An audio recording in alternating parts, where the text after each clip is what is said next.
Episode 1 of The Hunting Wives begins with a girl running through the woods, frantically calling for help. Gunshots pierce the air as we cut back to the present. We're in the heart of East Texas and Sophie heads home to her husband Graham and son Jack. Their relationship is a little strained though, while we see that Sophie sports a scar below her belly. This, one can guess, is a result of a potential miscarriage, but I'm sure we'll find out more about this later on. For now though, we learn that Sophie has just moved here from Boston about a month back with her family and is still trying to adjust. She's on Xanax to try and calm herself thanks to her outbursts of anxiety, while Graham seems to be pretty controlling. Despite working in PR, Sophie is worried that she's not going to be able to turn on the old Sophie charm to win over these East Texas folks. Their destination for now is a fundraiser, which happens to be an NRA party. Sophie isn't exactly happy given she's not enthused to be around guns, and when she heads inside to get some air and a break from the gun fanatics and bigwigs, she meets an eccentric woman called Margot in the bathroom. She's certainly not afraid to get her kid off, which happens to be a recurring theme in this show, and her provocativeness certainly throws Sophie off her game. The main draw, no pun intended, is the party host Jed Banks. He rocks up on stage with a flamboyant cowboy hat, a big old projected American flag in the background, and the familiar southern drawl we've come to expect from Texan folks. He immediately turns the attention toward a case involving a girl called Casey Crummell in the past. The community had been rocked by her disappearance, where she was kidnapped and never seen again. He uses this as leverage over his campaign notes, including how imperative it is for folks here to have guns to defend themselves from dangerous people and the nearby drug runners. Sophie is surprised to see the amount of support Jed has, and even more so when he realises that Margot is actually Jed's wife. Sophie isn't just a PR mouthpiece though, as she also used to be in politics back in the day. Sophie accuses Jed of leaning into racism during his speech, and the charismatic man takes it on the chin well and laughs it off. Margot puts Sophie on the spot shortly afterwards though, and encourages her to come up to the cabin with them for a girls' night. Alongside Margot, there's also Jill and Callie too, who make up this Sex and the City vibe quartet. Adding an extra sultry spice to proceedings are Abby, a religious girl in town, and her boyfriend Brad. Now, Brad's mum is Jill and she doesn't take kindly to her son's extracurricular activities. And just to make things even more crazy here, Brad seems to be having an affair with Margot too. Margot is completely unhinged it seems, and talking to Jed that night, they set their sights on Sophie like a lion stalking its prey. Sophie is very much lamb to the slaughter here, and she shows up to see the Real Housewives of East Texas at the guest house. All the women are happy with their lives, which is completely at odds with Sophie's career-focused approach to life. Margot encourages Sophie to let her guard down a bit, which she struggles to do given her crippling anxiety. To alleviate some of that, Margot decides they should go out hunting, as you do, but Sophie has never fired a gun before, and Margot puts her right on the spot. Sophie is completely unaware of the kickback or even how to turn the safety off, which elicits some chuckles from the other girls. Margot continues her seduction though, grooming Sophie with body shots at a bar and running her hands up the girl's arms. Things take an awkward turn though when a man rocks up, offering to buy Sophie a drink and seemingly knowing who Margot is. Margot curses him out and things are pretty awkward afterwards. Outside the bar, Sophie gets talking to a confident kid called Jamie who offers her a ride home. There's no way she's about to go home with a strange guy, much less one who's barely 18. As a result, Margot decides to drive Sophie back home instead. Margot believes they're being followed on account of her brother Kyle owing money. She's had dealings with loan sharks before it seems, and on the road she's certainly not afraid to throw them off the scent. In return, Sophie opens up and explains that she doesn't drink or drive thanks to a car accident that occurred a few years back. She was drinking at the time and Graham put his foot down and forced her to give up both vices. Sophie has been drifting through life ever since, unsure what to do and what she really wants. Margot though is very much a free spirit and encourages her to live a little. Sophie does donuts around the parking lot, drinks alcohol and eventually rocks up back home again with a new perspective on life. Unfortunately, Graham can smell the alcohol on her breath, but she lies and claims that she's sober. There's further drama interwoven in the middle of all this when Abby gives Brad her purity ring and takes the dive, leaning into more sexual exploits with him. Although to be fair, given what we've seen between them, it does seem like she's being pressured into doing this. As the episode closes out, Callie grabs her husband's badge and logs into the station's database, intending to get the dirt on Sophie. It's here where she discovers that Sophie has a felony charge. Episode 2 of The Hunting Wives begins with us 2 weeks before the murder. All the residents are at the local church, where Jill's husband, Reverend Clint, gushes over his wife. Now the irony here, as we find out later in the episode, is that Jill and Clint have a pretty estranged relationship at best. This is only made worse by Brad, their son, continuing to be mixed up in his sexually charged relationship with Abby. For now though, Clint encourages the newcomers to head up on stage, which include Sophie, Jack and Graham of course. Margot watches as Sophie begins crying after the sermon touches on sacrifice, and her face is even projected on the big screen for everyone to see. It's here we also get a better look at Star, Abby's mum. She's a woman from the basketball court we saw last episode, and she tries to strike up a conversation with Sophie about her foundation. Unfortunately, those housewives of East Texas poke fun at her and drag Sophie away. In fact, she's dragged right into a dinner date with Jed as a proper get to know ya. Graham also questions Sophie's tears, which she chalks up to the upcoming anniversary. Could this be in relation to her accident or the scar on her belly, I wonder? Back at the church though, Brad and Jamie goof about during choir practice, much to Pastor Pete's annoyance. Abby is caught in the middle of this as she's clearly being pressured into doing more sexually with Brad. Pete can sense her apprehension and questions her in private about this, telling her about the temptation she's struggling with. While this is going on, someone breaks into Margot's lake house cabin and begins looking around. He even uses the toilet too, and like a proper psychopath has his trousers and underwear around his ankles too. Margot shows up to see her brother in the middle of this and offers Kyle $20,000 to stay away from her. He lives in a rundown trailer and calls Margot by the name of Mandy, which appears to be where she was initially from before her rise to fame with Jed. Despite her faithful demeanour in public, Margot is anything but behind the scenes. She shows up at Callie's place where she professes her love, and the pair immediately start kissing in the hallway. However, Margot is here to actually break off their affair. With Jed desperate to be governor, she doesn't think it's a good idea to keep these lesbian ties going. However, all of this is obviously Margot's way of switching her attention across to Sophie instead.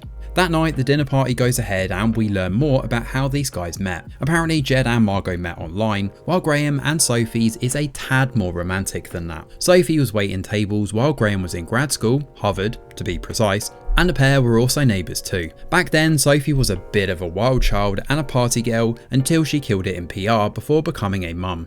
There's definite tensions here though as Graham and Sophie talk, especially when Graham throws shade at Sophie for needing a cleaning lady while she's actually a housewife. Jed picks up on this and calls Graham out for his harshness. While Margot takes Graham out on a tour around the house, Jed throws in the old Texan charm and encourages Sophie to drink some expensive whiskey with him as their little secret. When he touches her leg though, it sends her into a spiral until Margot explains that they have an arrangement with other women. Sophie and Graham leave not long after, and it's worth noting here that Graham wasn't aware of any of this interaction, leaving Jed and Margot to get hot and heavy on the sofa. As for Sophie, she actually starts to succumb to temptation here, touching herself while looking over Margot's pictures. In the morning, after Brad and Abby have slept together again, Margot messages him and asks to meet. Brad doesn't take well to rejection, as Margot also explains she doesn't want to sleep with him anymore. Brad threatens to blackmail her though, until she keeps him on the hook and decides to bend a little for his sake. No pun intended here. Margot is adamant there be no evidence and they keep it between them. In town, Sophie notices that same strange one-eyed cowboy from the bar following her through the streets. He claims he just wants to talk, and he warns that she has no idea what Margot and Jed are actually capable of. But Sophie refuses to listen and speeds off. Callie shows up at the station next, wanting more intel on Sophie. She confronts Sheriff Baskin about this too, who hands over the file and promises all the juicy details are inside. We don't see precisely what's in there, but given Callie's reaction, it's definitely a big deal. As the episode closes out, Sophie heads over to see Margot at the lake house, only to find her receiving oral from Brad. She looks directly at Sophie while she's being pleasured, and the pair lock eyes as the episode comes to an end. Episode 3 of The Hunting Wives begins 6 months before the big murder out in the woods. There are reports about the Cromell girl potentially being kept in an old cabin, and screams from inside seem to back that theory up. Without backup, a plucky young officer called Salazar heads inside alone and winds up shot for her troubles. Back in the present, Sophie lets out her sexual frustrations on Graham. He's none the wiser to what's happening and suggests they go on a family day out at the lake. Sophie ignores Margot's calls the whole time, who instead rings Jill. Now, Jill is not happy with Brad and Abby hooking up, and she makes her feelings felt here. Abby also doesn't trust Brad either, especially as he's shifty and is lying about his whereabouts. Having had enough, Abby grabs his phone outside her house and realizes he's been sending encrypted messages to someone. She doesn't see who it is, but we obviously know that it's Margot. When she winds up smashing his phone in frustration, Abby is the one who apologizes notice as Brad speeds away. Having seen everything from inside, Star does her best to try and converse with Abby, but she calls her mum a cheapskate and blocks her out. In a huff, Brad drives back home, where he walks right into a lecture with his mum. Now Jill is not happy with his dangerous game, believing that Abby is going to get pregnant and he needs to be careful not to be tied down by the wrong person. At the lake, Margot shows up on a jet ski in a flamboyant display of wealth, and Graham suggests that Sophie leave with her. Margot brings up what Sophie saw at the lake house when they're alone, and Margot explains that nobody knows about her affair with Brad. She plays on the charm, claiming they know each other now and there's no secrets between them. Sophie though warns Margot to be careful, referencing the encounter with the one-eyed cowboy in town. She believes he's a Democrat reporter and using his credentials to try and get dirt on Jed, given he's running for governor. Whether this is actually the case or not though is unclear at this point. When Callie shows up, there's a lot of frostiness between her and Sophie. Obviously she knows Sophie's secrets about her felony, and after buying her a gun and some new clothes, Sophie heads back home and stashes that same gun in her drawer. That's a surprise tool that can help us later. Sophie shows off her new threads for boar hunting, much to Graham's annoyance. Unfortunately, her hunting trip takes a turn for the worst when Callie is forced to kill the boar with a handgun after Sophie fails to hit a kill shot. They take pictures in front of the corpse and then head off for lunch. At the lake house, the gang then play Never Have I Ever, and Callie quickly turns things around and blurts out, "Never have I ever killed someone." Naturally, Sophie confesses here to hitting a pedestrian and killing them during her car accident in the past. They got a lawyer to make it all go away, but she's never really processed what happened properly, and it's followed her everywhere. Interestingly, Callie also drinks too, but that's not the pressing issue here. When Margot and the others realise that Callie used the police to run a background check on Sophie, they ice out Callie and stand in support with the new girl. Alone, Margot admits to Sophie that her mum was crazy. She never came from money originally, and she never knew her father either. He was just some random affair partner, as he had another family the whole time. When her mum died, Margot decided to skip town. Since then, she's done whatever she wants with whomever she wants because it's fun. Sophie winds up drinking here, but then things get awkward when Brad and Jamie rock up. Margot is adamant in turning her friend down a dark path and indulge in the same vices that she does. Meanwhile, Abby speaks to Pastor Pete about her issues and how nobody really sees her. Abby claims to be the poor girl in a rich town, but she's taken aback when Pete confronts her, given Brad has apparently told him what she's done.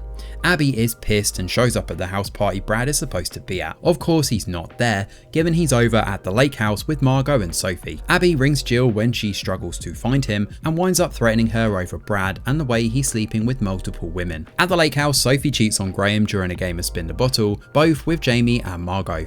Sophie is well and truly going off the deep end here, and she even snorts Xanax too. In the morning, Sophie wakes up on the dock alone with 5 missed calls from Graham. On her way home, police pass as they've received a call about a death out in the woods.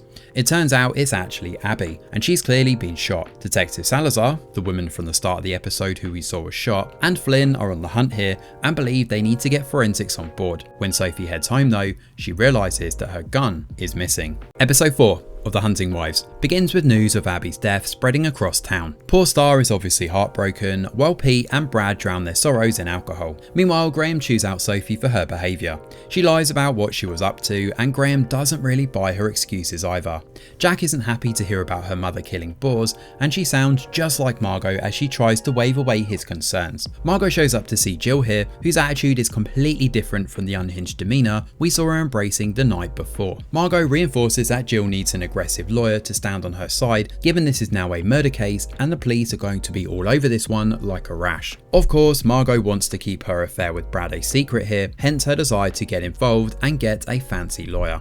She heads upstairs to see Brad afterwards, determined to get their alibis in place.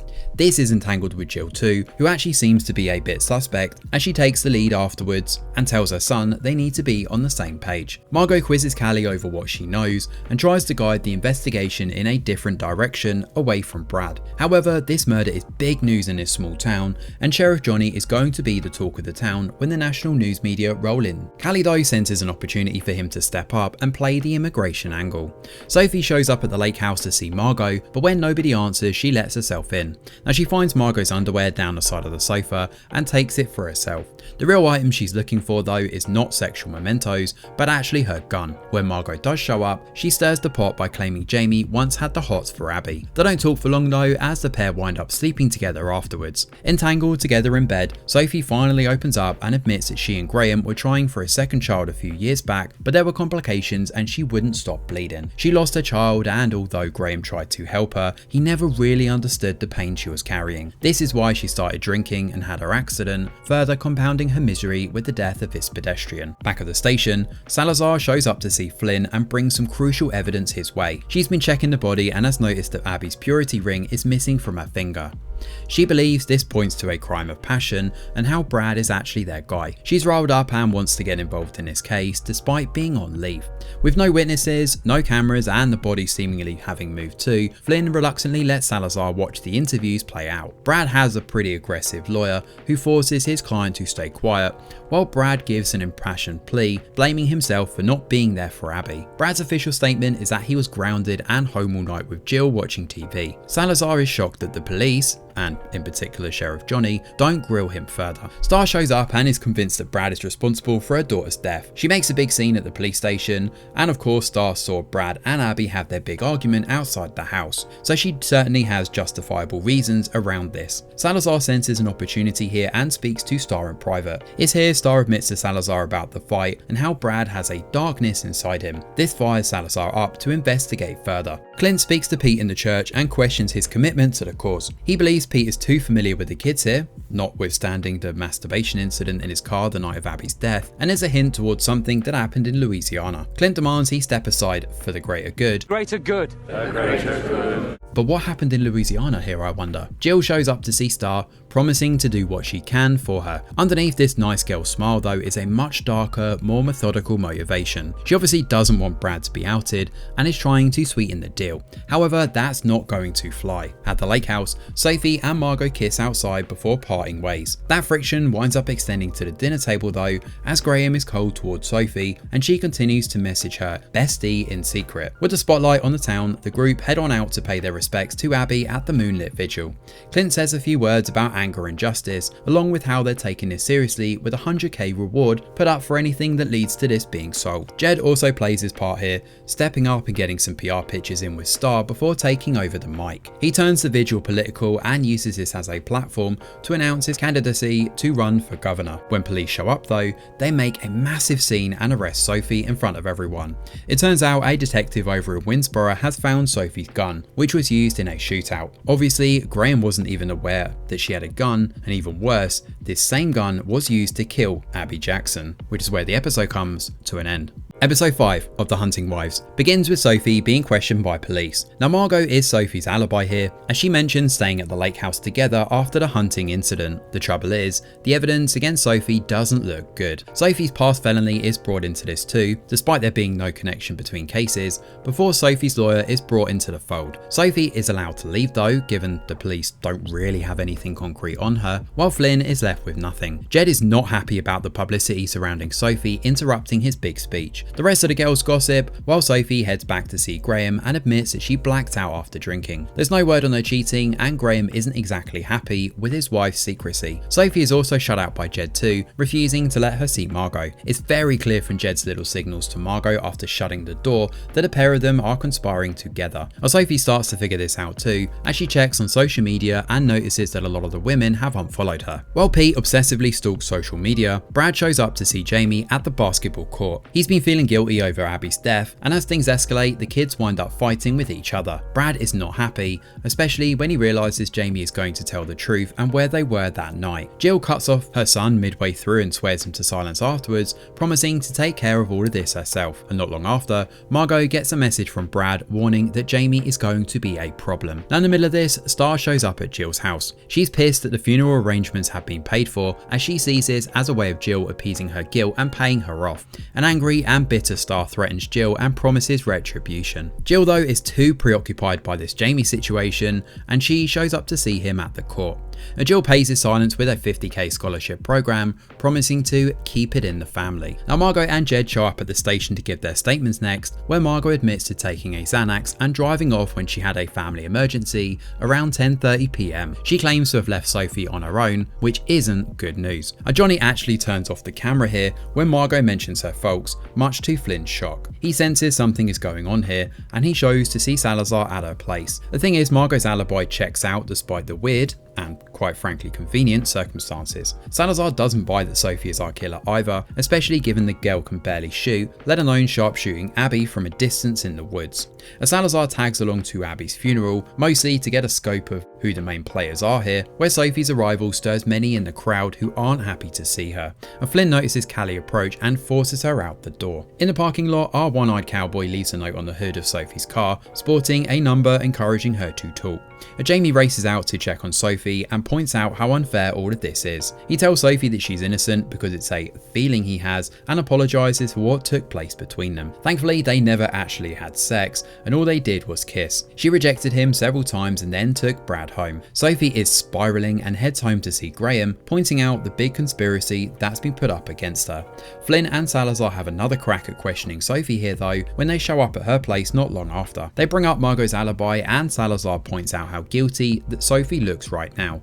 She wants the truth, but Sophie simply tells her she can't remember. Graham is pissed when the police leave, bringing up her past issues and trying to work out what Sophie was thinking when she decided to buy a gun to please her friends. In the end, frustrated and at the end of his tether, Graham kicks her out the house. At the funeral, while Abby is laid to rest, Pete hangs back and watches from afar. However, he picks up one of Abby's young family members and drives her back home. But it's a bit creepy given he was actually looking at her photos on social media just prior to this. Sophie is angry and irate while she stews in a motel room. She leaves a voicemail for Margot, calling her sick and lashing out at her bestie. Margot, of course, has her fingers in all the pies and heads over to see Callie and Johnny. While Johnny is a little more questioning of Sophie's involvement here, Callie and Margot fully throw her under the bus. The latter, of course, even placed a voicemail for them so they can make fun of Sophie. In the middle of the night, Jed's ex-wife rings Sophie. She was at the funeral and saw what happened with Callie and tells Sophie she needs to play this smarter. She also knows that Margot is behind the framing, and she also throws shade at Kyle,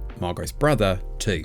She does give Sophie the address for Kyle's pad, and as Sophie heads over to see him, he answers erratically. He has a gun held up to her face, pulls her into the house, and shuts the door, which is where episode 5 comes to an end. Episode 6 of The Hunting Wives begins back in 1999 with Margot hitching a ride from someone called Dale. When he drives her up to her house, he touches her knee and the mood changes immediately. Kyle suddenly shows up, and alongside Margot, the pair pull a gun on him, steal his truck, and drive off. They sell the truck to try and make rent, but Margot's mum is a complete psycho and she's taken away by police. Back in the present, Kyle is erratic and on edge. He quickly puts some pants on and speaks to Sophie plainly. In exchange for info, he wants her to drive him up to a friend's house. However, when she does, gunshots pierce the air, and as Kyle scrambles away, clutching a bag of money, it becomes clear that he's made Sophie his getaway driver. Back at Kyle's, he explains that a bag of cash is actually his and was initially given to him as hush money. Kyle knows all about Sophie, and the night of Abby's death he nearly died. Kyle seemed to have been given a bad batch of drugs, and a doctor over in Albert also confirms that Margot did show up that night with Kyle. Meanwhile, Margot receives an envelope outside that afternoon following a big interview on TV. There are pictures of her and Brad inside, alongside a message labelled I see you. Margot turns to Sophie, of all people, for help. She apologises for the past and how she messed up in framing her. Margot seems to be genuine here, and she drops to her knees, crying and beside herself with grief. She wants to try and fix what's happened, and instead of going to the police station and telling the truth, the pair work as amateur sleuths to find out who really murdered Abby. Sophie shows up at Star's place alone, where we learn more about Abby's history. She and Star used to be really close until Abby got mixed up with Brad. Now Star obviously misses those moments and is succumbed with grief and anger. Elsewhere, Flynn believes there may be a connection to the church for this murder. The last outgoing call for Abby before she died was actually to Pete, so Salazar follows up on this herself. Apparently Pete is actually on leave, and Clint isn't particularly forthright about the kid's past either, which only throws more shade over what's happening here. Margot turns and accuses accusatory eye to her friends next when she forces them all to sign an NDA in a bid to keep their secrets between them. Jill is the only one here who's a bit more reserved, and when Margot wants them to delete all pictures of her too, it's a bit too much for Jill and she leaves. Brad is concerned about Jill's lies too, especially when her chat with Abby the night of her death comes to light. Brad shows up to see Margot, concerned about what her mum may be hiding. The general thinking here is that Jill found out about Abby's pregnancy and took care of it. Her shifty behaviour isn't doing herself any favours. Sophie arrives at Pete's place next, who claims that there's nothing innocent about Abby. Apparently she had an abortion in the past, and Pete claims he tried to save her. This also recontextualises their last chat together too, and why he lashed out at Abby. When Sophie leaves, Pete curls his slimy tendrils around Nina, the girl from the funeral. They head to the fun fair together and get close, allowing Salazar to begin rooting through Pete's trash. Now meanwhile, Pete drugs Nina at the fun fair and bundles her into his car. When she notices Abby's sweater on the back seat, she begins spiraling, but unfortunately she's drugged and loses consciousness. Episode 7 of The Hunting Wives begins 18 years ago as Jill gives birth to Brad. She learns to breastfeed for the first time, but there's a slightly weird energy to the way she reacts to this. Anyway, back in the present, Sophie and Margot talk over Jill's connection to the case and her psycho-Christian shtick. Lurking in the background here is Callie, who urges her husband to make the jump and arrest Sophie. She obviously has her own reasons for hating Sophie here, and Johnny certainly steps up to do just that.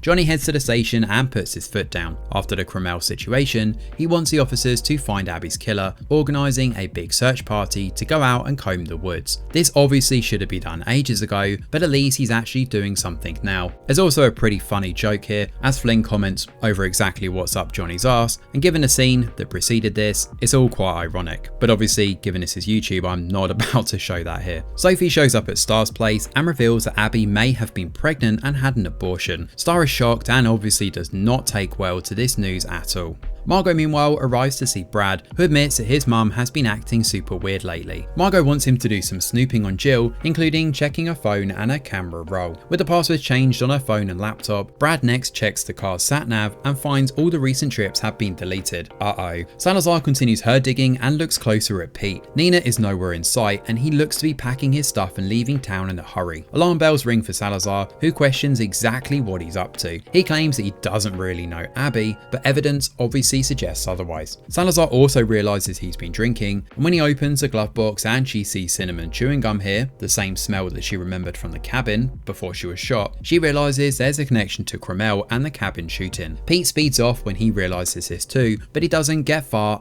as police stop him on the way out of town. Cradling a handgun, Pete steps out the car, turns the gun on himself and shoots. What an absolute coward. With Pete dead, Salazar hears banging coming from the back of the U-Haul, where she finds Nina tied up. In another big twist though, we see that Cromwell is also here too, and she's alive. Both are taken to the hospital to recover, where Salazar is determined to retrace the steps and get to the bottom of Abby's murder.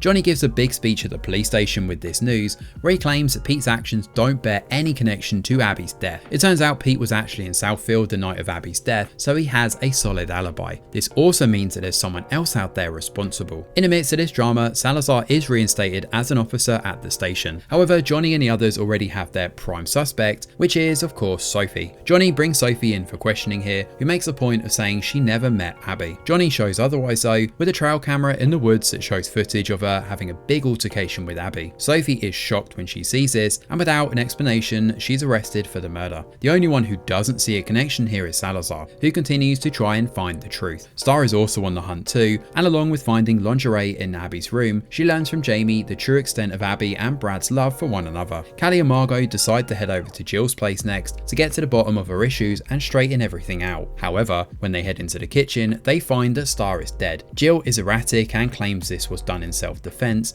and doesn't want Johnny to get involved. Callie has seen enough though and turns the gun on Jill and shoots her several times, which is where episode 7 comes to an end. Episode 8 of The Hunting Wives begins its finale in 2014 with Sophie in her wild child phase. She winds up snorting lines and hanging with her friend, who eventually leans over and kisses her. Sophie is taken aback when her roomie tries it on, but apparently this hasn't come out of the blue. As we soon learn, Sophie actually professed her love for her roommate last weekend. It's here where Sophie runs into Graham outside. He invites her along to a get-together, and the rest, as they say, is history. Meanwhile, Jed's birthday present happens to be Margot and Jed's ex-wife together, sporting blonde wigs and getting freaky. Back in the present, the blowback from Jill and Star's deaths see Margot, Brad, Callie and the other friends all throwing Jill under the bus. The police are determined to wipe their hands of this too, and Johnny, after having spoken to the DA, decides to stick with Jill being the guilty party. Salazar is the only one who isn't 100% on this theory, and it's not exactly like Johnny can be impartial when it comes to Callie firing and killing Jill. In fact, Callie isn't arrested, nor is she really scrutinised all that hard for her part to play in what happened last episode. Jill not only had her phone in the nightstand though, but she also has connections with a guy called Chester. This is the same guy responsible for the robbery in Louisiana where Sophie's gun was used. Flynn also stands by the sheriff's ruling, believing they have their murderer and not seeing any point in looking much closer. All of this, of course, means that Sophie is free to go. However, just before she leaves, Johnny does give her a stern word before they part ways, demanding that she stay out of trouble for the rest of the time that she's staying in town. Interestingly, the one person who benefits from all of this death and murder is actually Callie. She's made out to be a hero for killing Jill and even makes an appearance on a crime series about her involvement as a heroic saviour. We also learn that she got a bronze medal at the 2018 shooting championship. All of this works towards getting her a new opportunity to star on a reality show with her husband. At a cafe afterwards, Callie professes her love for Margot too, but the latter doesn't take it very well. Margot admits that she's not in love with her anymore, and as they talk, Callie reveals that she sees her. Now, of course, at this point, Margot realises that Callie was the one who was blackmailing her, given the words on her note match what Callie has just said. Callie claims it was just a low moment, but it's clear there's motive and animosity hiding underneath her love facade. Meanwhile, Sophie heads home and finds Graham waiting for her. The pair talk about their relationship and she decides they need a break so she can figure things out. Sophie immediately heads over to Margot's afterwards and the pair wind up having sex. In the bathroom, Sophie notices tampons in a drawer, which is obviously weird given Margot said in episode 1 that she couldn't use them. Now Sophie realises at this point that this could well be the case if Margot was pregnant or had recently had an abortion. So did Brad get Margot pregnant too? Is he Mr. Super Sperm? Needing answers, Sophie shows up to see Brad and questions him about Abby's abortion. However, in a nice little twist, it turns out she was never pregnant, it was actually Margot all along. When Brad mentioned to Pete about his girlfriend, he was actually referring to Margot and not Abby. Pete got his wires crossed and thought it was Abby, hence his outburst towards her. Sophie, having waited 3 episodes to hear out our one-eyed cowboy, finally decides to talk to him. However, another guy rocks up instead. This man doesn't reveal who he is though, aside from being an exposition dump in the script. Now he explains that apparently Margot used to be an escort and her father was married to a nurse. All the while, Margot's mum continued to spiral out of control. All of this, of course, we kind of knew already, but it's nice to have a bit of a recap all the same. However, the important reveal though is that Margot's dad is actually a doctor. This is the same doctor that Sophie met in Alba several episodes ago when she asked about Kyle. She realises that neither Margot nor Kyle were actually at the clinic that night because the doctor covered for them both. He was also the one who gave Margot her abortion too. Sophie confronts Margot about all of this and believes that Abby found out about Margot's pregnancy and was on her way to oust her. Margot used Kyle to clean up the mess, i.e. Abby's body, and with her father's alibi tying everything together, not to mention Kyle's actual overdose, it was the perfect crime. So it turns out Margot was the one who killed Abby after all, and after killing the girl, handed Sophie's gun over to Kyle, who sold it at a store in Louisiana.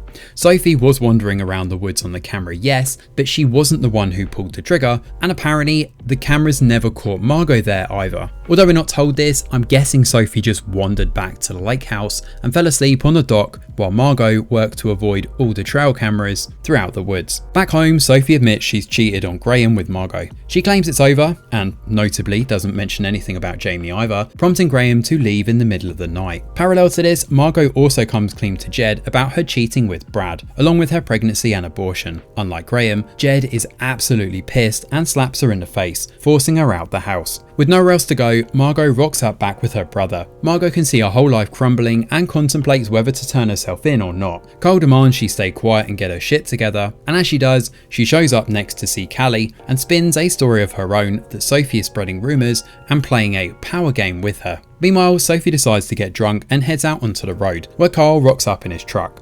He forces her to pull over, but instead, when he steps out and chases her, Sophie puts her foot down and runs him over. She doesn't speed off though, as instead she takes his body to the woods and looks set to dump the body off a cliff. However, Margot rings Kyle's phone, so Sophie decides to pick up for some reason. She doesn't say anything, but Margot can hear her shaky breathing. Sophie eventually throws Kyle off the ravine into the water below after the call ends, hiding the body from the police. However, Salazar and Flynn have found Kyle's car and start to piece together what's happened. However, the series ends before we get any definitive answers. Thanks for watching, and do let us know your thoughts in the comments below. Smash a like or subscribe to the channel, your support is very much appreciated. I'm Greg Wheeler, and from all of us over here at The Review Geek, we'll see you on the next video.